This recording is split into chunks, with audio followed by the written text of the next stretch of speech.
When in the course of human events, it becomes necessary for one people to dissolve the political bands which have connected them with another, and to assume among the powers of the earth the separate and equal station to which laws of nature and of nature's God entitle them. A decent respect to the opinions of mankind requires that they should declare the causes which impel them to the separation. We hold these truths to be self-evident, that all men are created equal, that they are endowed by their Creator with certain unalienable rights, that among these are life, liberty, and the pursuit of happiness. That to secure these rights, governments are instituted among men, deriving their just powers from the consent of the governed. That whenever any form of government becomes destructive of these ends, it is the right of the people to alter or to abolish it, and to institute new government.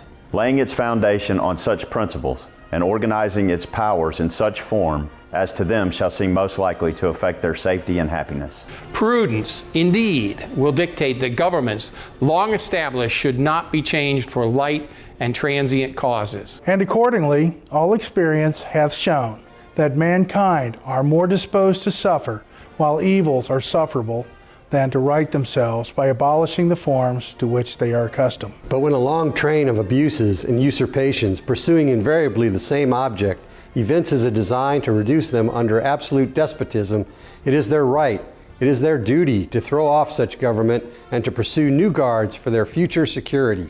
Such has been the patient sufferance of these colonies, and such is now necessity which constrains them from altering their former system of government. The history of the present King of Great Britain is a history of repeated injuries and usurpations, all having in direct object the establishment of an absolute tyranny over these states. To prove this, let facts be submitted to a candid world. He has refused his assent to laws, the most wholesome and necessary for the public good. He has forbidden his governors to pass laws of immediate and pressing importance, unless suspended in their operation till his assat should be obtained. And when so suspended, he has utterly neglected to attend to them. He has refused to pass other laws for the accommodation of large districts of people, unless those people were willing to relinquish the right of representation in the legislature. A right inestimable to them and formidable to tyrants only. He has called together legislative bodies at places unusual, uncomfortable, and distant from the depository of their public records, for the sole purpose of fatiguing them into compliance with his measures. He has dissolved representative houses repeatedly for opposing with manly firmness his invasions on the rights of the people. He has refused for a long time, after such dissolutions, to cause others to be elected. Whereby the legislative powers, incapable of annihilation, have returned to the people at large for their exercise.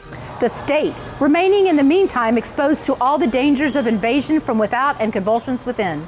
He has endeavored to prevent the population of these states, for that purpose obstructing the laws for the naturalization of foreigners, refusing to pass others to encourage their migrations hither, and raising the conditions of new appropriations of lands. The administration of justice by refusing his assent to laws for establishing judiciary powers. He has made judges dependent on his will alone for the tenure of their offices and the amount and payment of their salaries. He has erected a multitude of new offices and sent hither swarms of officers to harass our people and eat out their substance. He has kept among us, in times of peace, standing armies without the consent of our legislature. He has affected to render the military independent of and superior to the civil power. He has combined with others to subject us to a jurisdiction foreign to our Constitution and unacknowledged by our laws, giving his assent to their acts of pretended legislation. For quartering large bodies of armed troops among us. For protecting them by a mock trial from punishment for any murders which they should commit on the inhabitants of these states. For cutting off our trade with all parts of the world. For imposing taxes on us without our consent. For depriving us in many cases of the benefits of trial by jury. For transporting us beyond seas to be tried for pretended offenses. For abolishing the free system of English laws in a neighboring province, establishing therein an arbitrary government, and enlarging its boundaries so as to render it at once an example and fit instrument for introducing the same absolute rule into these colonies. For taking away our charters, abolishing our most valuable laws, and altering fundamentally the forms of our governments. For suspending our legislatures and declaring themselves invested with power to legislate for us in all cases whatsoever. He has abdicated government here by declaring us out of his protection and waging war against us. He has plundered our seas, ravaged our coasts, burned our towns, and destroyed the lives of our people.